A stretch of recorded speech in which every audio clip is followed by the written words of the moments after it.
रूस और यूक्रेन के बीच चल रही जंग ने पूरी दुनिया को चिंता में डाल दिया है, जिस बीच दुनिया की नजरें सिर्फ भारत पर टिकी हैं क्योंकि यूक्रेन को लेकर दुनिया के दो शक्तिशाली देश रूस और अमेरिका आमने सामने हैं। दोनों ही देशों के बीच हालात तनावपूर्ण होते जा रहे हैं। इस बीच बाकी देशों के मन में सवाल है कि भारत किसका साथ देगा, और भारत के लिए यह तय कर पाना मुश्किल होगा क्योंकि दोनों ही देश पीएम के बहुत करीबी हैं।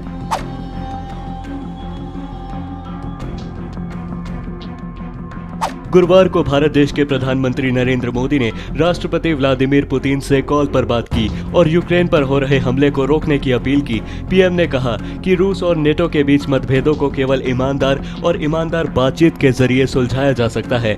पीएम द्वारा हमले को रोकने को लेकर की गई अपील की सराहना विदेशों में भी की जा सकती है, लेकिन भारत ने इस हमले पर सिर्फ खेद जताया है। फिलहाल भारत इस रूसी हमले पर निंदा करने से रुक गया और हो सकता है कि इस बात का असर भारत देश के अन्य संबंधों पर भी पड़े, क्योंकि अमेरिका ने कहा कि रूस के साथ कौन कौन है उस पर उसकी सीधी नजर है और यह बात कहीं भारत और अमेरिका के रिश्तों के बीच दरार न पैदा कर दे।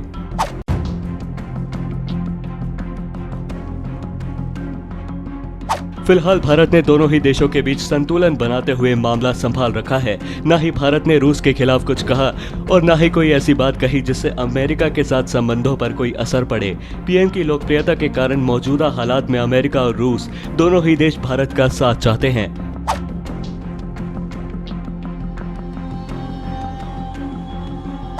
जानकारी के लिए बता दें कि भारत की लगभग 60 से 70% सैन्य आपूर्ति रूस से होती है।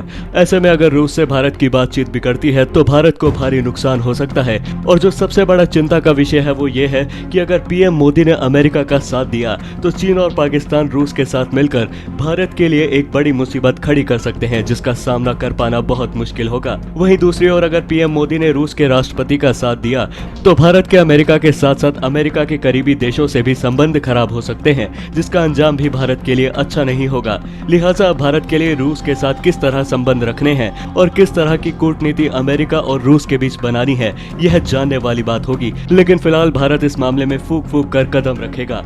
डेली के लेटेस्ट अपडेट्स के लिए बने रहें द वोकल न्यूज हिंदी के साथ।